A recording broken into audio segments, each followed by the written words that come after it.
চরমোনাই রাজনীতি করবে, জামাত রাজনীতি করবে, বিএনপি রাজনীতি করবে, যাদের বৈধতা আছে সবাই রাজনীতি করবে, তবে রাজনীতি হইতে হবে কোরআনের রাজনীতি। রাজনীতি নাই ইসলামের মধ্যে। আরে ভাই, রাজনীতি নাই মানে কি? ইসলামটা শুরু হয়েছে রাজনীতি দিয়ে। ইসলাম শুরু হয়েছে কি দিয়া? রাজা হাঁস কাকে বলি? হাঁসের মধ্যে যেটা সবচেয়ে বড় হাঁস, এটার নাম কি? সড়কের মধ্যে সবচেয়ে বড় সড়ককে কি বলি? রাজসড়ক, মহাসড়ক। ঠিক নীতির মধ্যে সবচাইতে বড় যেই নীতি, সেটার নাম রাজনীতি। কথা কয় না? এবার বলেন তো দেখি, আপনিই বলেন, মুহাম্মদের নীতি ভালো না আবু জেহেলের নীতি ভালো? মুহাম্মদের নীতি ভালো নাকি আপনার কালমার্সের নীতি ভালো? মুহাম্মদের নীতি ভালো না লেনিনের নীতি ভালো? মুহাম্মদের নীতি ভালো নাকি আব্রাহাম লিঙ্কনের নীতি ভালো? গণতন্ত্র প্রতিষ্ঠা করছে আমেরিকার দশম প্রেসিডেন্ট মুসির ছেলে। কিসের ছেলে?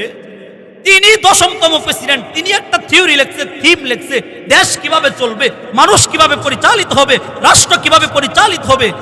এই মুসির ছেলের থিম ভালো না মুহাম্মদের থিম ভালো? তাহলে নীতি যদি মুহাম্মদেরটা ভালো হয়, আগেই বলছি সবচাইতে ভালো রাজনীতি যেটা, সেটা হলো রাজনীতি। অতএব ভালো নীতি মুহাম্মদের নীতি। সুতরাং রাজনীতি করলে একমাত্র উলামায়ে কেরাম, ইসলাম ওয়ালা, কুরআন ওয়ালারাই রাজনীতি করবে। কথা ঠিক কিনা? আবু জেহেল বলছিল মুহাম্মদের চাইতে সুশ্রী, মুহাম্মদের চাইতে উত্তম আখলাক ওয়ালা, মুহাম্মদের চাইতে উত্তম আমানতদার পৃথিবীর মধ্যে আর একটাও, কথা কয় না, মুহাম্মদের চাইতে উত্তম আখলাক ওয়ালা পৃথিবীর মধ্যে আর কেউ নাই। এবার প্রশ্ন করে নেতাজি, তাহলে ইসলাম মানেন না কেন? কথা কয় না? আপনি বয়ান করেন যে অমুক অমুক অমুক, এটা করবো এটা করবো, সরাসরি কোরআন মানেন তাহলেই তো হয়। এত দরকার কি ক্ষমতা আসলে অমুক করবো তমুক করবো, সরাসরি কোরআনকে বসায় দেন না? কথা কয় না? আরে এত স্লোগানের আর এত নেতৃত্ব, এত পরিমাণ লম্বা ভাষণ বয়ানের কি প্রয়োজন? সরাসরি বলেন না যে আমরা কোরআনকে চাই, আমরা আপনার পিছনে দৌড়াবো। কথা ঠিক আছে নি? আজকে যদি বলে যারা আসতে চায়, আজকে যদি বলে আমরা কোরআনকে ক্ষমতায় নিতে চাই, খোদার কসম করিয়া বলি, আজকের পর থেকে যত মাহফিল জানুয়ারির 25 তারিখ পর্যন্ত প্রোগ্রাম করব, সমস্ত প্রোগ্রামগুলোর মাঝে আমি তাদের পক্ষে ভোট চাইব। কথা ঠিক আছে নি? আপনি শুধু বলেন আমি কোরআনকে চাই। আবু জেহেল বলে মুহাম্মদ বালা, মুহাম্মদ আমানতদার, মুহাম্মদের চাইতে শ্রেষ্ঠ কেউ নাই। এবার প্রশ্ন করে নেতাজি ইসলাম মানেন না কেন? এখানেই তো ঝামেলা। কথা বুঝছেননি? আরে আবু জেহেল বুঝছিল ইসলাম মানে শুধু নামাজের নাম নয়, ইসলাম মানে শুধু রোজা রাখার নাম না, ইসলাম মানে শুধু হজ করার নাম না, ইসলাম মানে শুধু যাকাত দেওয়ার নাম না। ইসলাম কি?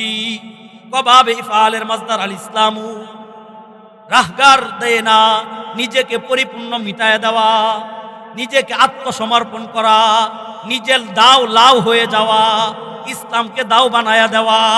যতদিন পর্যন্ত বালেগ হওয়ার পর থেকে যতদিন পর্যন্ত আমার হায়াতের জিন্দেগি হয়, আমার চিন্তা চেতনা অনুযায়ী ইসলামের কোনো বিধান মানা যাবে না। এটার নাম ইসলাম।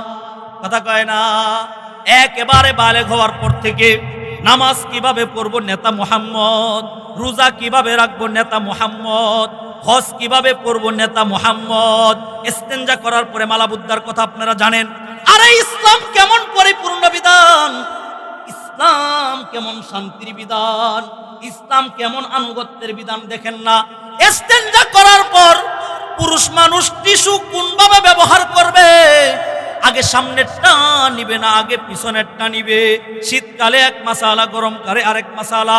তাহলে যেই ইসলাম এত সূক্ষ্ম মাসালার বিধান দেয়, ওই ইসলাম বুঝি সমাজ পরিচালনার কোনো নীতি দেয় নাই? কথা কয় না? রাষ্ট্র পরিচালনার কোনো নীতি দেয় নাই। ইসলাম এত হয়ে গেছে একবারে অবহেলা। এই কথা বুঝছেন না আপনারা? রাগ করতেছেন নি? তাহলে ইসলামটা কি? শুধু 2 রাকাত 5 মিনিট নামাজ, এটা ইসলাম? এটা তো আবু জেহেলের কোনো অসুবিধা ছিল না পড়তে। পড়েন সূরা কাফিরুনের তাফসীর পড়েন, ওই সানাউল্লাহ পানিপতির যে তাফসীর রহমাতুল্লাহি আলাইহি, মালাবুদ্দার লেখক তাফসীরে, ওই তাফসীরের কিতাব পড়েন না। এতটুকুই যদি ইসলাম হইতো, আবু জেহেল মানতো, উতবা মানতো, সাইবা মানতো, মুগীরা মানতো, সবাই ইসলাম মানতো। তাহলে ইসলামটা কি? নেতাজি কেন মানেন না? কেন মানি না জানো? আমি ইসলাম মানে একটা জিনিস বুঝছি, ইসলাম মানে শুধু নামাজের নাম না। কথা কয় না? ইসলাম মানে শুধু রোজার নাম না, ইসলাম মানে শুধু হজ্জের নাম না। অনেক হিন্দুরা হজ করছে, জানেন আপনি? ইসলাম মানে শুধু যাকাতের নাম না। তো আমি আবু জেহেল ভালো করে বুঝছি, যেদিন থেকে মুহাম্মদের ধর্ম মানব তার পরের দিন থেকে আবু জেহেলের নেতৃত্ব মক্কা মদিনায় চলবে। যেদিন থেকে আমি ইসলাম মানব সে তার পরের দিন থেকে কোন চোর চুরি করলে মুহাম্মদের নীতি ছাড়া আমি আবু জেহেল বিচার করতে পারবো? আওয়াজ করে বলেন পারবো? তো আমি আবু জেহেল ইসলাম মানে এটা বুঝছি, যেদিন থেকে মুহাম্মদের ধর্ম মানব তার পরের দিন থেকে মানুষ জিনা করলে তার শাস্তি কি হবে এটা আবু জেহেলের রায় মক্কায় চলবে না। এর পরের দিন থেকে রায় চলবে আল্লাহ এবং আল্লাহর রাসূলের কথা, ঠিক কিনা? এটা হলো ইসলাম, বুঝছিল? শুধু এতটুকু যদি বুঝতো তিনি গ্রহণ করে নিত, মাইনা নিত। কিন্তু আমরা ৯২% মুসলমানের দেশে বলেন তো দেখি, ৫৪ বছর যাহা দেখছেন, ৫৪,০০০ বছরও যদি দেখেন, যেই পদ্ধতিতে চলতেছেন, যেই পথে চলতেছেন, কিয়ামত পর্যন্ত বাংলাদেশের মানুষের ভাগ্যের পরিবর্তন আসবে। ৫ তারিখের পরে চাঁদা বন্ধ হয়ে গেছে, কথা বলেন আপনারা? চাঁদাবাজি নাই আপনাদের মমিশাহী আছে না বাড়ছে? আগে খাইতো এক গ্রুপ, এবার খা ৩-৪ গ্রুপে খা, কথা কয় না? আরে ভাই, সিস্টেম চেঞ্জ করতে হবে। শুধু শুধু পানির ট্যাপ পরিবর্তন করেন না। আপনার বাসার ছাদের মধ্যে পানির ট্যাঙ্কি আছে, পানির ট্যাঙ্কির মধ্যে ছাতা পড়ে গেছে। আমার মুরব্বী আলেমরা আছেন, মাফ করবেন আমাকে, আমি বয়সে, এলেমে, আখলাকে সব দিক থেকে ছোট, বাকি বলি এতটুকু, পানির ট্যাঙ্কি যদি ময়লা হয়ে যা, ছাতা পড়ে যা, নিচে কত হাজার ট্যাপ পরিবর্তন করলে পানি পরিষ্কার হবে? ১,০০০, ২,০০০, ৩,০০০? ওয়াল্লাহি বিরব্বিল কাবা, দুনিয়ার মুসলমান শুনেন, কিয়ামত পর্যন্ত যদি একে বাদ দিয়ে ওকে, ওকে বাদ দিয়ে ওকে, কিয়ামত পর্যন্ত যদি এর পরিবর্তন ঘটান, ওয়াল্লাহি বিরব্বিল কাবা, বাংলাদেশ না গোটা বিশ্বের মধ্যে কুরআনকে বাদ দিয়ে আর কোনো ভাবে আর কোনো পন্থায় শান্তি প্রতিষ্ঠা করা সম্ভব? কথা ঠিক আছে নি? তাহলে পানির ট্যাঙ্কিটা চেঞ্জ করতে হবে, একটা ট্যাপ পরিবর্তন করা লাগবে না। ব্যক্তিগত কোনো শত্রুতা আমি নাই, তুমিও বাংলাদেশের রাজনীতিবিদ, আমিও বাংলাদেশের রাজনীতিবিদ। চরমোনায় রাজনীতি করবে, জামাত রাজনীতি করবে, বিএনপি রাজনীতি করবে, যাদের বৈধতা আছে সবাই রাজনীতি করবে। তবে রাজনীতি হইতে হবে কোরআনের রাজনীতি। রাজনীতি নাই ইসলামের মধ্যে। আরে ভাই, রাজনীতি নাই মানে কি? ইসলামটা শুরু হয়েছে রাজনীতি দিয়ে। ইসলাম শুরু হয়েছে কি দিয়া? রাজা হাঁস কাকে বলি? হাঁসের মধ্যে যেটা সবচেয়ে বড় হাঁস, এটার নাম কি? সড়কের মধ্যে সবচেয়ে বড় সড়ককে কি বলি? রাজসড়ক, মহাসড়ক। ঠিক নীতির মধ্যে সবচাইতে বড় যেই নীতি, সেটার নাম রাজনীতি। কথা কয় না? এবার বলেন তো দেখি, আপনিই বলেন, মুহাম্মদের নীতি ভালো না আবু জেহেলের নীতি ভালো? মুহাম্মদের নীতি ভালো নাকি আপনার কার্ল মার্কসের নীতি ভালো? মুহাম্মদের নীতি ভালো না লেনিনের নীতি ভালো? মুহাম্মদের নীতি ভালো নাকি আব্রাহাম লিঙ্কনের নীতি ভালো? গণতন্ত্র প্রতিষ্ঠা করছে আমেরিকার দশম প্রেসিডেন্ট, মুসির ছেলে। কিসের ছেলে? তিনি 10তম প্রেসিডেন্ট। তিনি একটা থিওরি লিখছে, থিম লিখছে, দেশ কিভাবে চলবে, মানুষ কিভাবে পরিচালিত হবে, রাষ্ট্র কিভাবে পরিচালিত হবে। এই মুসির ছেলের থিম ভালো না মুহাম্মদের থিম ভালো? তাহলে নীতি যদি মুহাম্মদেরটা ভালো হয়, আগেই বলছি সবচাইতে ভালো রাজনীতি যেটা, সেটা হলো রাজনীতি। অতএব ভালো নীতি মুহাম্মদের নীতি। সুতরাং রাজনীতি করলে একমাত্র উলামায়ে কেরাম, ইসলাম ওয়ালা, কুরআন ওয়ালারাই রাজনীতি করবে। কথা ঠিক কিনা? বুঝেন, ইসলাম বুঝেন। ইসলামটা বুঝের অভাব, আমি বুঝাইতে পারি নাই, আমার ব্যর্থতা। ইসলামটাকে আমরা মনে করি ইসলাম মানে দান, সদকা, এটা সেটা, এতটুকু সীমাবদ্ধ না। আপনি জানেন নবী এবং রাসূলের পার্থক্যটা কি? দালায়েলুন নবুওয়া কিতাবের মধ্যে কি লিখেছেন তিনি? অনেকগুলো। আমরা তো কওমি মাদ্রাসা, আমরা যারা পড়ি ৩-৪টা বেসিক পার্থক্য পড়ি, ওখানে তিনি একটা সুন্দর পার্থক্য দিয়েছেন যে প্রত্যেক নবীর উপর রাষ্ট্র পরিচালনা করা, জিহাদ করা ফরজ না, কিন্তু প্রত্যেক রাসূলের উপর জিহাদ করা, রাষ্ট্র পরিচালনা করা ফরজ। এটা যিনিই করবে তিনিই রাসূল হবে। আমার আপনার নবী কি শুধু নবী না রাসূল? কথা বলেন না?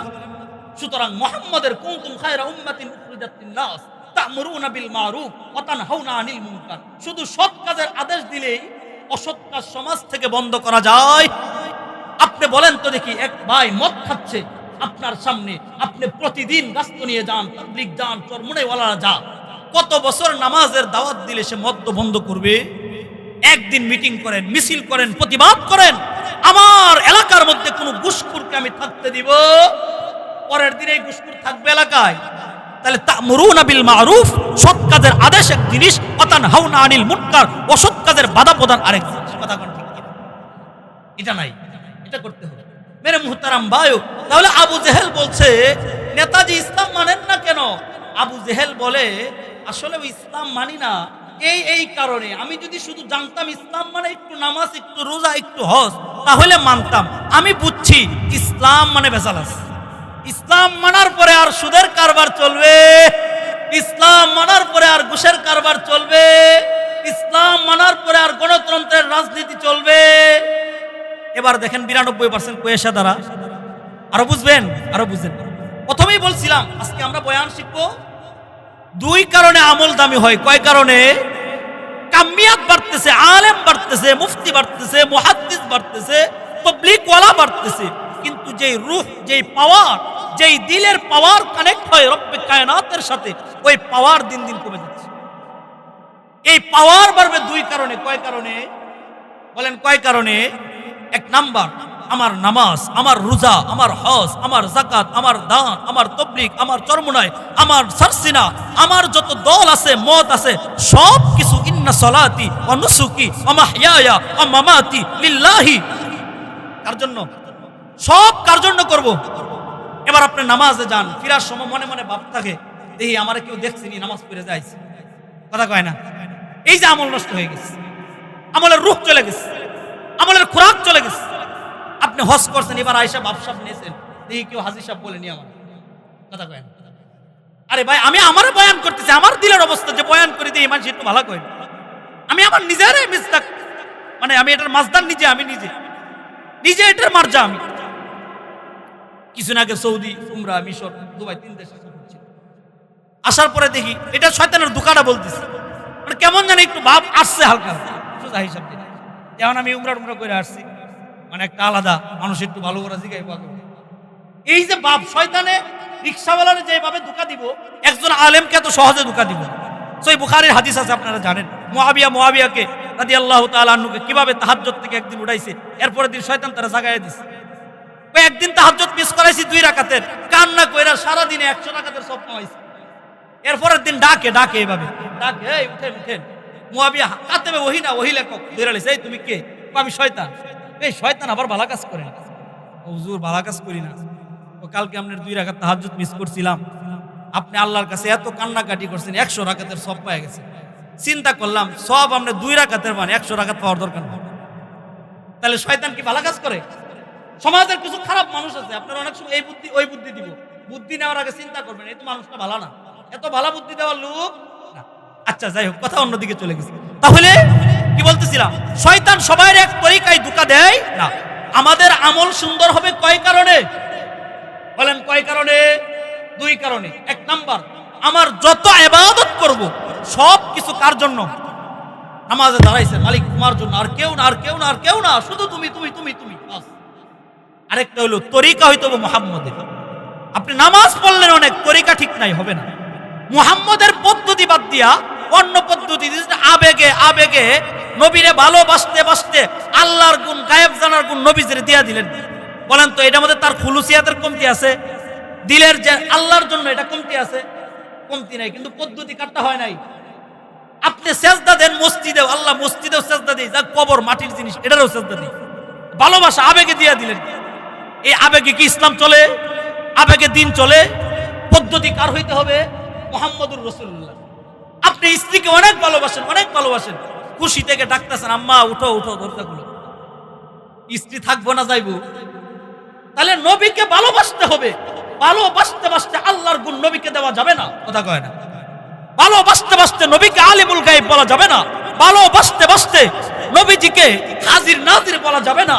ভালোবাসতে বাসতে কিয়াম করা যাবে, বাস ভালোবাসার মিকদার। তাহলে এই যে 2টা গুণ আল্লাহর জন্য করতেছি আর নবীজির তরিকা অনুযায়ী, এই অনুযায়ী করলে আল্লাহ পাক আমল কি করবেন? সহজে কবুল করবেন।